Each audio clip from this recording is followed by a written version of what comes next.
The Senior Bowl in Mobile, Alabama has wrapped up. Not that Darren Mougey would know about that. And Aaron Glenn's coaching staff continues to come together as piece by piece he assembles a group that will lead this team next year. And a little Sam Darnold news, and I got questions about it. I'm Glenn Norton with Jet Nation Radio, jetnation.com. Be sure to log into jetnation.com where you can register and become a part of what is the most active Jets message board on the web. Thanks for tuning in. Thanks for checking us out. A lot of stuff to cover. A little bit of a crazy week with Dylan being in Mobile. He's now no longer in Mobile, but he's on the move. So I'm just kind of popping on as I can. Busy work schedule to get on and cover some of this stuff as it's happening. So the Jets coaching staff is coming together. We'll get to that in a second. I got a question for everybody. Everybody watching. Hop into the comments, hop in whether it's YouTube, Twitter, or however you're watching, because I'm genuinely curious. And I never do that. Come tell me in the comments. I never do that. But this particular situation, I am interested how people feel, because one of the hotter topics at the moment on the message boards at jetnation.com, where you should be right now. Well, not right now, but you know what I mean. Is the Darren Mougey passing on the Senior Bowl.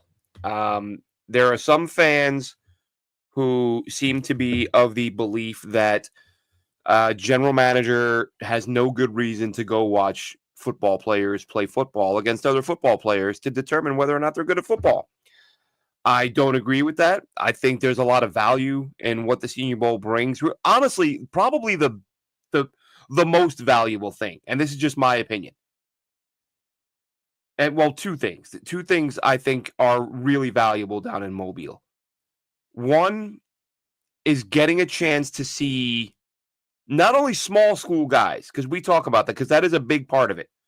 But I don't want to single them out, because also the bigger school guys who maybe didn't play as much as they would have at a different program or in different circumstances.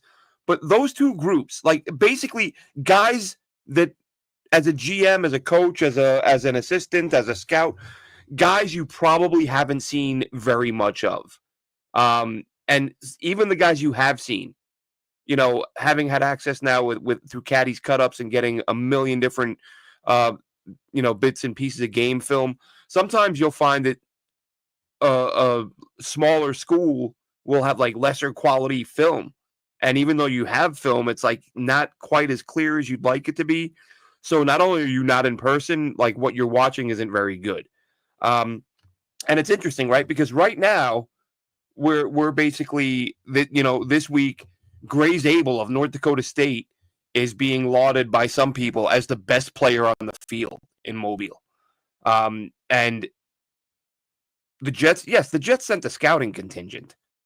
And I'm not here to say, look, they're all more qualified than I am. I'm not going to, I've talked about this. I'm not like the blogger who pretends he's, more knowledgeable than GMs and coaches and scouts. And, sometimes coaches and GMs and scouts do astonishingly stupid things, but everyone in every job does that. So I'm not here to say that, these guys don't know what they're doing.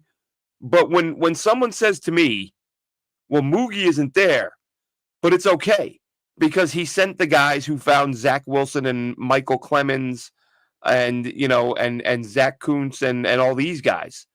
Like if I'm hiring somebody, if I own a business that's falling apart and I hire a guy and I'm going to be paying him millions of dollars to fix my business,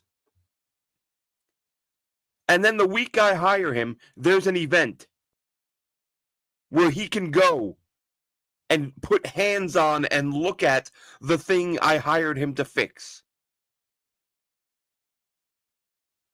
And he tells me, oh, I'm not going to go to that. I'll send some of your old employees. Send those guys who have been here with you for a couple of years, who were the guys in place when you picked the things that made it necessary for you to hire me. I'm not so sure how I'd feel. Well, no, I am sure how I'd probably fire the guy. Like, so I just hired you to fix my business. And listen, People talk about Glenn, the combine, Glenn, pro days. Several people have said this to me. No one's playing football at the combine. No one's playing football at a pro day. They're going through scripted drills and shorts. This Senior Bowl, and I've heard other GMs say it. Rick Spielman says it when on his pod that this is the last shot you get to watch some of these guys play football. And really, to the players, it helps them out because, as he said, recency bias, right? Like that the most recent, clearest image in your head is going to be what you saw this player do in Mobile. So that could be a bad thing, right? Like you don't want to be too influenced by it. And that happens in Mobile. That might be something to touch on later. But my whole point here, and again, fans, I've seen, and I think it's a honeymoon period thing. I think it's like he's brand new. He's the new GM. We're hoping he's a genius. We're hoping he never misses on a pick. So before he does that, we're going to defend him and protect him against anyone that asks questions. And there are people who, I've literally seen people like, why would you go to Mobile? You have YouTube.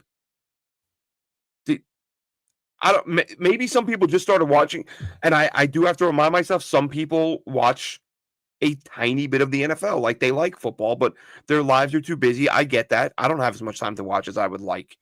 Maybe some people, they watch a tiny, tiny bit of the NFL, so they still like the NFL, but they don't have time.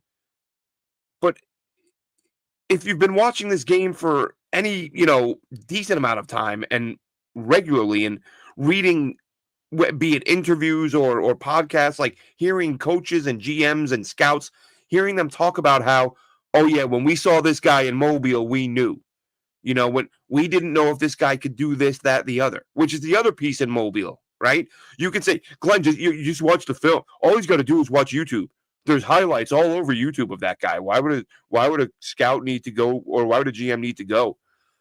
Another thing that happens down there, and it happens every year, is players are asked to do things they've not done before or not done enough of in order for a GM or a scout to grade it. And Jim Nagy talks about this all the time. Jim Nagy, who runs the Senior Bowl. He'll say, GMs wanted to see player X play a little bit of linebacker because he played defensive end in college his whole career, but they think he's got the skill set to play linebacker, so we're going to run him through some drills there. And my whole thing is, here's something we could all agree on, okay? The NFL is all about money from an owner perspective. That's it. That's what they care about. That's bottom line, money. How can we make it? How can we save it? How can we gouge the fans to get more of it? How can we cut costs to spend less of it? It's about money. So you're going to tell me that 32 men whose primary objective is make more money are spending the money they would have to spend to fly down entire teams of scouts, put them in hotels, do it every single year, put them in hotels, feed them, when all they have to do is stay in their office and watch YouTube. And owners are voluntarily, year after year, forking out money when they just have to say, go in your office, get some film, go to youtube.com, type in the name of the player, you'll find some highlight reels. But I'm going to fly you to Mobile, Alabama instead with 2, 3, 4, 5, 6, 7, 8 other guys. And we're going to get your plane tickets, and we're going to get your food, and we're going to get your hotels. And we're going to run up, and we're going to do it every single year, even though it's not necessary. There's no benefit. There's nothing to be gained. I'm not buying it. I think that a GM should be watching football players play football to evaluate their ability to play football. I'm not buying the fact that, and listen, Darren Mougey might go out there and he might make some trades and draft 11 All-Pros this year. Great. No one's saying you can't guess right even if you don't scout. And some of the straw man arguments and the red herring people, do you think, someone said this to me on the forums and do you think GM scout every single player? No, I don't. But I think they should go to places where there's a whole bunch of them, where there's 7, 8, 9, 10 potential first rounders all getting together to play football. Scout those ones. I'm not saying a GM should fly across the country. It'd be physically impossible. It would literally be physically impossible for a GM to scout every player. Anyone who thinks a GM is scouting every player is out of his mind. However, go to the place where they all are, or where 130 or 20 or whatever of them are, and watch them side by side with your scouts, so you can see their process and figure out if there are any red flags with the scouts, or if anyone stands out. Wow, this guy is outstanding. What an incredible observation. This guy's a moron. I'm seeing ABC and he's seeing XYZ. I got to get this guy off my staff. And some of these guys will be off the staff, I would imagine. Some of them might some of these guys might be lifers. Some of these scouts, and there was just a conversation about this, and again on the forums, about how some of these scouts predate Joe Douglas. Like, they just keep the same scouts around. They change out the GMs. The GMs stink.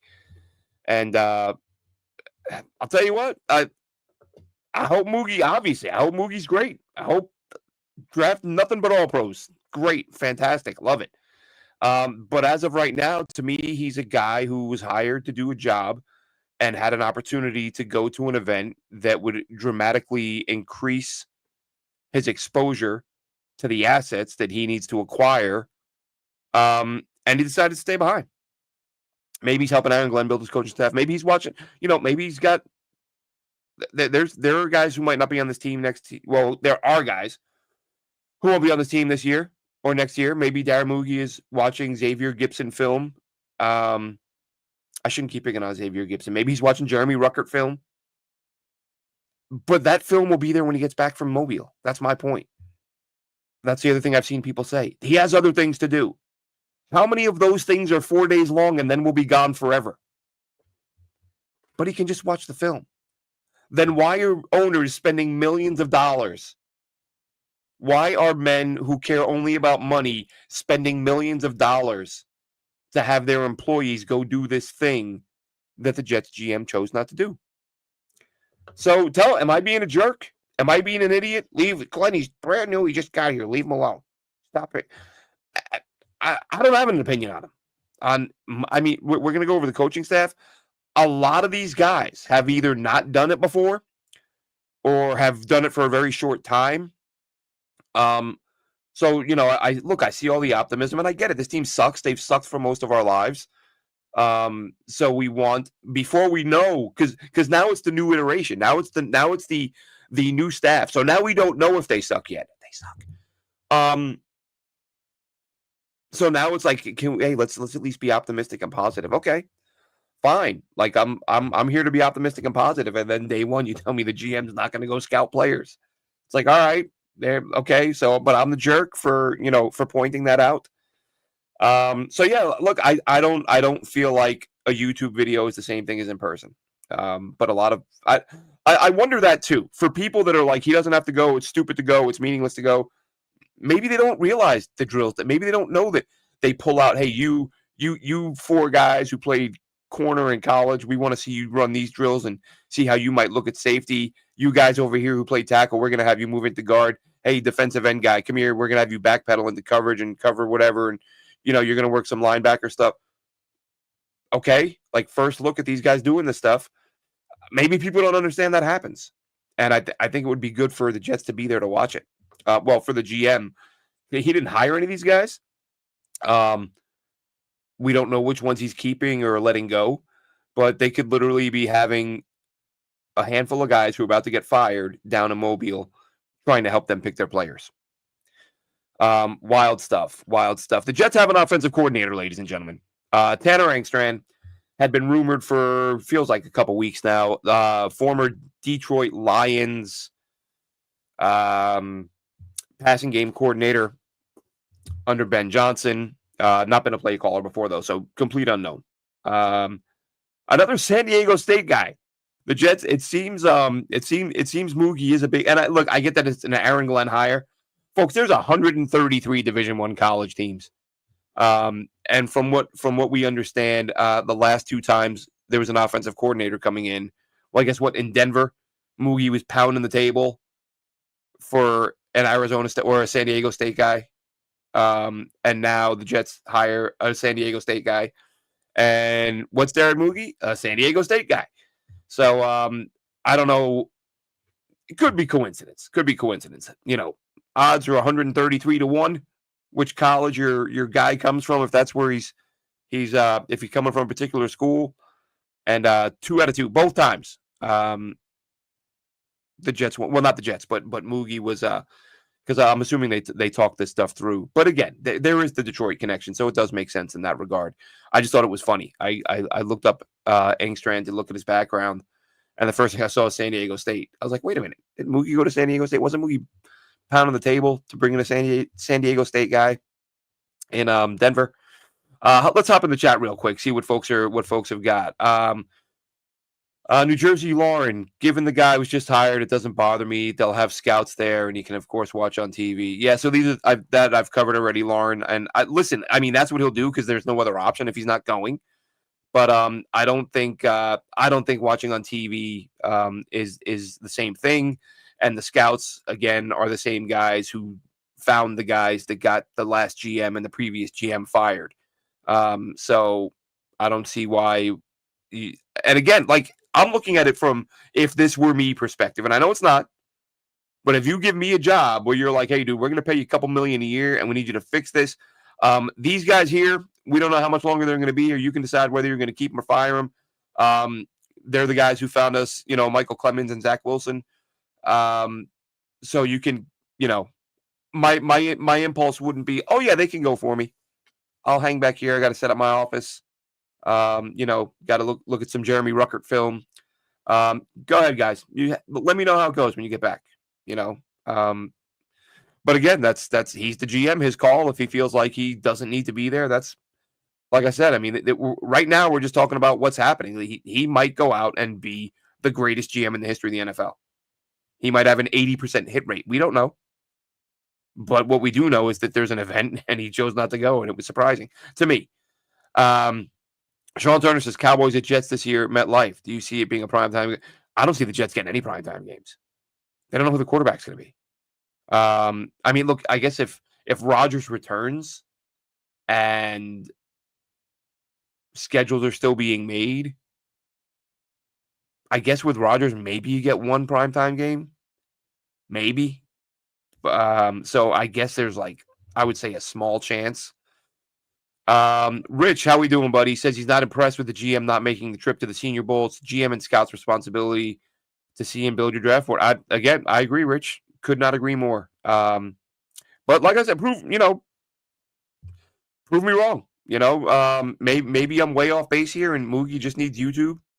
And he'll have this thing rolling. So we'll see how that goes. Lauren says you'd rather puts together a staff, start evaluating current talent. Again, even those things, even the staff stuff, that can be done by phone call. You don't have to be in your office in Florham Park to do that. You can be watching players while you're on the phone, talking to somebody about, hey, how are things going in wherever, And by the way, a lot of the guys, a lot of the scouts and execs from around the league, they're going to be in Mobile. That would be a great place to sit down with them face to face and say, hey, I know you're with this team right now, but a few weeks left on your contract. Would you consider coming to work with us? I mean, really, that probably a better option. Scout players in the daytime and put together your staff at nighttime. If Mougey been hired 6 months ago, it makes sense for him to go. Listen, there are coaches who were hired a couple weeks ago who are down there. I think Borgonzi's down there, if I'm not mistaken. The Raiders head coach, who they just hired, is down there. They're down there. So these guys were hired a few days earlier than him, and they went. They thought it was important to go watch football players play football. GM should be, yeah, absolutely, Rich. The GM should be leading the process. But he's not. He's kind of, and I don't want to make something out of nothing because it probably is nothing. But it at the end of that presser, I don't know who caught it. It worried me that he was kind of like, they were like, oh, you got off easy. You only got one question. He was like, yeah, I like that. Like, you're in the wrong place if you want to avoid answering questions. But I guess he could do what Joe Douglas did and just never answer questions, which I don't know. That is speculation. I think that's a Woody thing. I think after the John Idzik fiasco, Woody Johnson probably said, I don't ever want my GM to talk to the media again unless it's mandated by the league. Think he's developing connections with other GMs in the league. Exactly. Tales of an asphalt jockey. That's the thing. Other GMs, scouts, executives, they're down there. Most of them. He's not. Lauren says, good point, asphalt. Sometimes watching players when they think they aren't being watched is huge too. Justin, like the guy isn't putting in work. Well, what work is he putting in though? Is he scouting players at the Senior Bowl? Like, what's more important than that right now? Like, what job is more important than getting ready for the draft when you're trying to build a winner? Pro departments, and listen, he worked pro personnel for Denver. So he's got a pretty good idea of if he's good at his job, he's got a pretty good idea. Like the free agents that are out there, he's not going to start studying them now.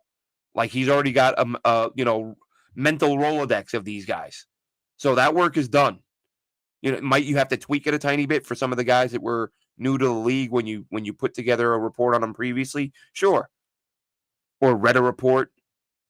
So yeah, he's putting in work, but he's not working on finding football players. I think that's an important part of his job. The most important, I might argue. Engstrand's an unknown. Yeah, listen. We'll go over some of the staff. Right, Engstrand's in place now. Steve Wilkes, not an unknown, proven, established DC who has had some really good results in the past. Hasn't done well as a coach, but really one job was an interim job. One job he got 1 year. Really tough to judge a guy off of that. Special teams, Chris Banjo comes in from Denver, and that came reportedly with the blessings of the great Mike Westhoff, which, you love to hear that. Westhoff's sort of in a league of his own when it comes to special team stuff. Is his book up there? His book is somewhere up there. If these he was Figure It Out. Let's see. Not criticizing your point of view in any way, just saying it doesn't bother. Yeah, and that's fine, Lauren. Look, I mean, and that's why I said for people, throw your comments in there. I'm genuinely curious to see who disagrees with it. And it just surprises me. And I get everyone takes a different perspective, a different view of these things. But I feel like because leading up to the Senior Bowl, when we go back a couple weeks, I remember thinking they better get this damn GM hired before the Senior Bowl. Like he's got to get his staff down there. And Mougey gets hired and the Senior Bowl is only a couple days away, but you're like, all right, pack a bag, get on a plane and go. And then he says at the introductory presser, like, I'd like to go, but probably not. I was like, oh, well, welcome to this guy as your GM. So it shocked me. Like I said, it's not going to bother it bothers some people. It doesn't others. It's not going to bother anyone if he's good. No one's going to give a damn. And it maybe we'll find out this guy's a damn prodigy. He doesn't even need to watch players. He just picks good players. We'll see. We'll see how it goes. Wilson is asking for a trade for the Jets. What could you get for him? I don't know. I saw the rumor. Someone thinks he will. I said, I bring it up all the time because this is another thing. Just as I'm surprised that some people don't see a problem with Mougey not going, I can't believe people are dismissing the possibility of a Garrett Wilson trade so easily. I think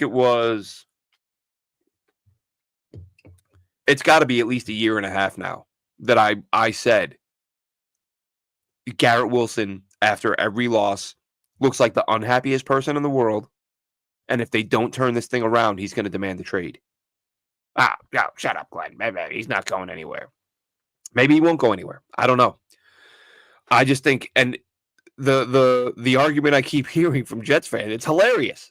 People who don't want to accept the fact that Garrett Wilson might demand the trade, their answer is always, just pay him. To which I say, anyone is going to pay him.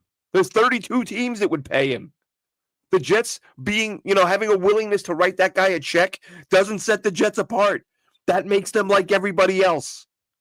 You know what would set them apart? Winning. But you know what? They don't do that. And that's why Garrett Wilson's not miserable over money right now. Watch every post-game interview with that guy after a loss. It's like soul-crushing for this kid. More than anything else, he wants to win. And this team doesn't do that. And they told him when he was drafted that they got Zach Wilson and we're going to win. You watch, this is going to be special. And they didn't. And then they said, don't worry. We brought in Aaron Rodgers. Now it's going to be special and we're going to win. And they didn't. So now year 4, they got to try to sell him on a third vision. Maybe he's done. He said, I believe he was the guy that said, might have been Brees, I forget. Him and Brees made similar comments. I think it was him, though. He said it's like it's in our DNA. It's like losing it's what we do. I'm paraphrasing. I forget the exact term. But Garrett Wilson didn't sound like he was somebody who was super hopeful about this team turning things around. So people who just dismiss it, just pay him. Okay. Guys, just pay him. Nobody else was going to do that. Someone just gave me this brilliant idea. Should we pay him a lot? Yeah, do that too. Pay him a lot. Oh, that problem's fixed. He doesn't care about winning. Garrett Wilson wants to win. And I think you're going to have a hard time selling him 3 times in 4 years on we're going to be good, we promise. So we'll see. And like I said, maybe he stays. But people that are just dismissing this out of hand, more than it's Garrett Wilson stuff that he's going to want to leave. Yeah, he's going to want to leave. The Jets have control. Right, like they did with Jamal Adams, right? Like that control. Where's Jamal Adams now? Well, no one cares where he is now. Where did Jamal Adams end up when people were telling me, he's got the Jets have 3 more years of control. He's not going anywhere. 10 minutes later, gone. This control thing isn't the thing that people pretend it is. Guys under contract who are very good get traded all the time in this league. It's sometimes you got to accept reality. And the reality of the situation is that if Garrett Wilson makes enough noise, the Jets probably, what can they get for him? You better get a couple of ones. Because this dude's going to go somewhere where the quarterback is good, where the offense has an idea what they're doing, and he's going to put up 1,400 plus yards. Better get 2 ones for that guy. Unreal. Yeah, and Rich, that's the point I was making, right? No one's going to care about any of this if they win. But if they stink, if it's a terrible draft class. And look, I'm not saying I still adhere to give a guy a few years before you write him off, but most fans don't do that. Let's be honest. Most fans, some fans training camp, they're writing guys off. You dropped the pass, that guy's a bust. But there are fans that really just like 5-6 games. They're like, nope, that guy sucks. I don't do that. Now listen, sometimes it's so obvious that you're like, all right, I'm not writing that dude off, but that dude's not good. Sometimes that happens. Isaiah says, as a Raiders fan, he likes the hires. I'll tell you what, Isaiah, you know what worries me about the Raiders right now? That they're going to take my guy, Tedero McMillan, 1 pick before the Jets, and the Jets aren't going to get my guy. That's what worries me. So let's see. Let's finish up the coaching staff here. Chris Harris was brought in to join the secondary. Aaron Curry, former first-round pick, brought in to coach the linebackers. Steve Hayden, tight ends coach, who is being brought on to be the Jets O-line coach. He was an assistant O-line coach with Arizona a few years ago, and they were disastrous. They gave up 50-plus sacks. Their best back averaged 3.6 a carry. Funny thing about that. I pointed that out. People don't have to like it, but I'm just looking up the numbers. And it's obviously, it's very surface level, but the second the hire is made, you're like, all right, let's look at his history. All right, he's got a year as a O-line assistant. Let's see how that O-line did.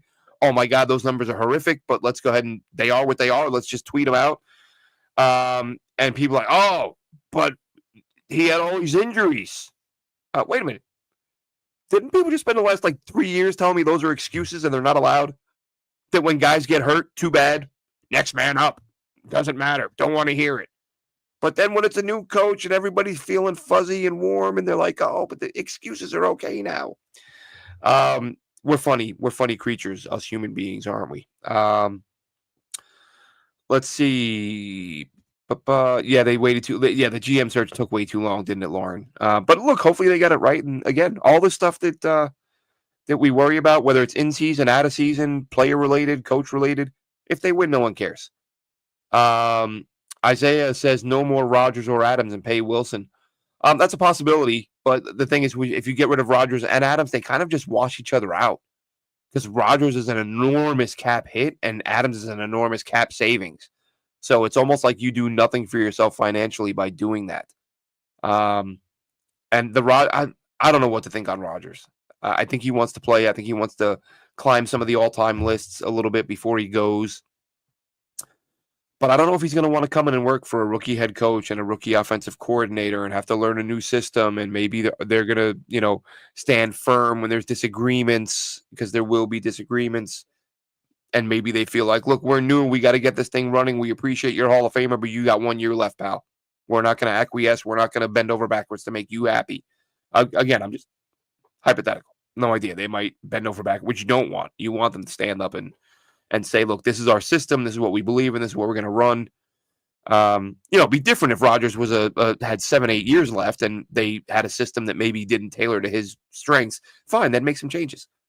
But I wouldn't go making a bunch of changes for a guy who's got a year left. Lauren says, funny thing with Garrett Wilson, people act like what he's complaining about. He got his 1,000 yards. So what if after Adams got there, he became an afterthought because Rodgers had tunnel vision? Yeah, well, again, I think the thing with Garrett, Lauren, is that he wants to win. That's it. He just wants to win. And yeah, I mean, it'd probably help if he was getting more targets. He got a ton of targets before Devontae, but you can't have a player as good as Garrett and go, huge chunks of time where he's not seeing a target. That's just no good.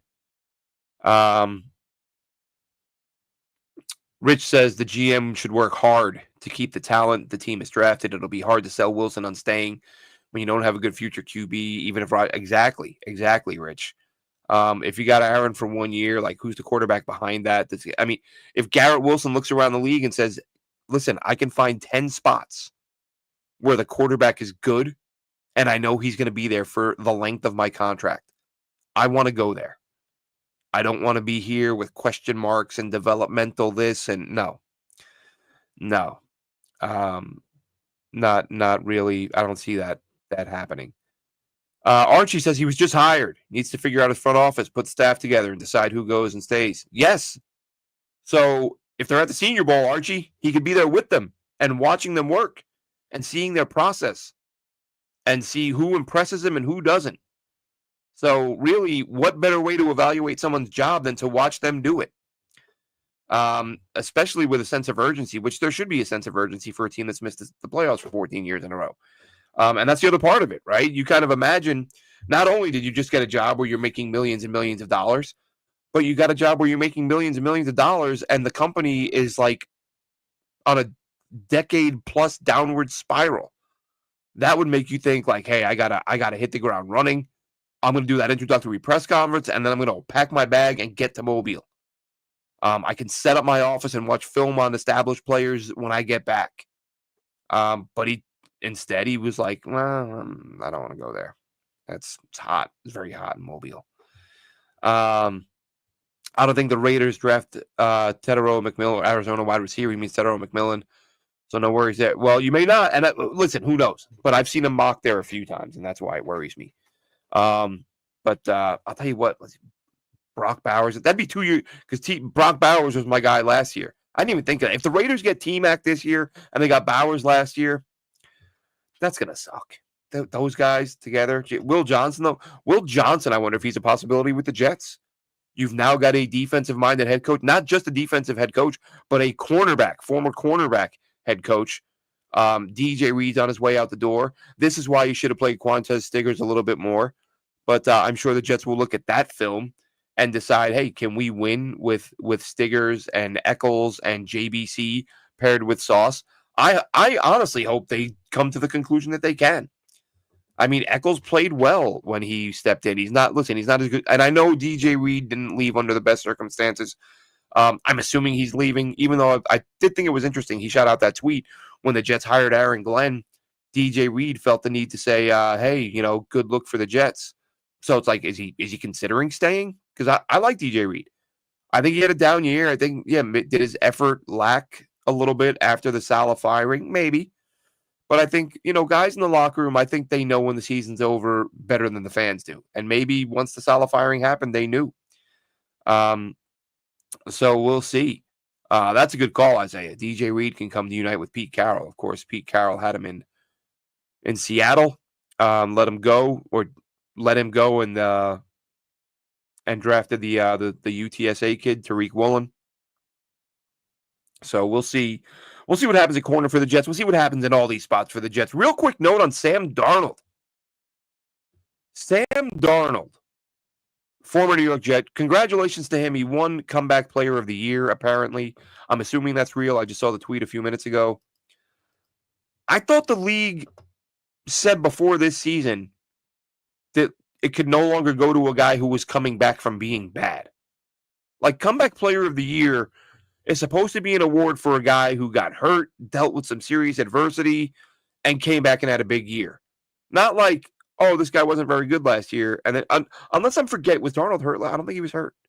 I think he was bad. So I think that's, I mean, I'm happy for Darnold. I like the kid. Wish him well.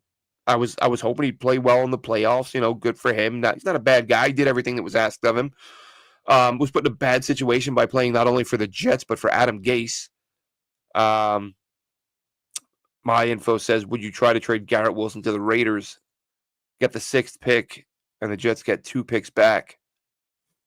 I mean, we'd have to see the value of the picks, have to see where they are. You're not talking pick swap, though, right? I'm not moving only one spot for Garrett Wilson. Yeah, I don't know. I mean, 6 is high.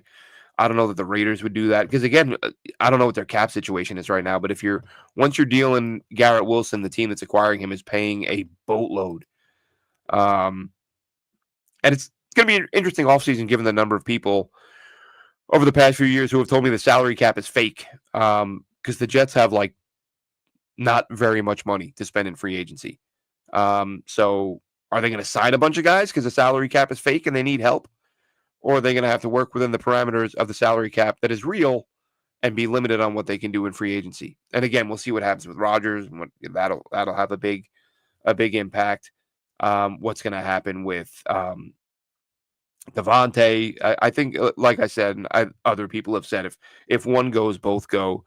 If both go, their cap hits almost wipe each other out. Right. Tay, see there. So yeah, Tay saves $38 million. But Rodgers' hit is $42 million. So they pretty much, that's a $4 million difference. And it's minus $4 million, actually. So if Devontae and Rodgers go, the Jets are down $4 million from wherever they are now.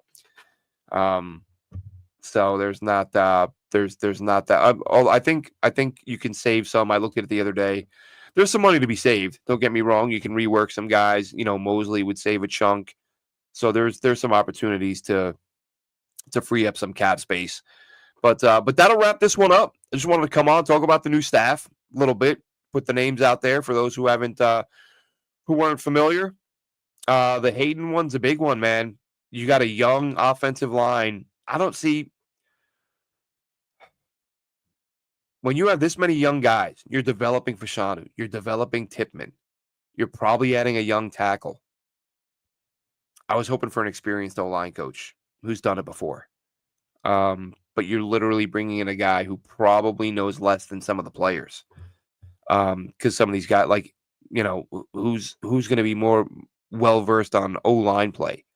A guy who's played the O-line for 4 or 5 years in the pros and a few years in college, a guy like AVT, or an assistant coach who was an O-line assistant for 1 year. Not ideal, but look, I'm not knocking the guy. I would have preferred a veteran guy to come in and develop these young players. That'll wrap this one up. Congrats to Sam Darnold, Vikings. Where's he going to go? Tennessee. I think he lands in Tennessee. But Jets coaching staff rounding into shape. Sean Jefferson, by the way, staying. Jets wide receivers coach Sean Jefferson will be staying with the team. His second stint with the team. But that'll wrap this one up. Have a good one, Jets fans.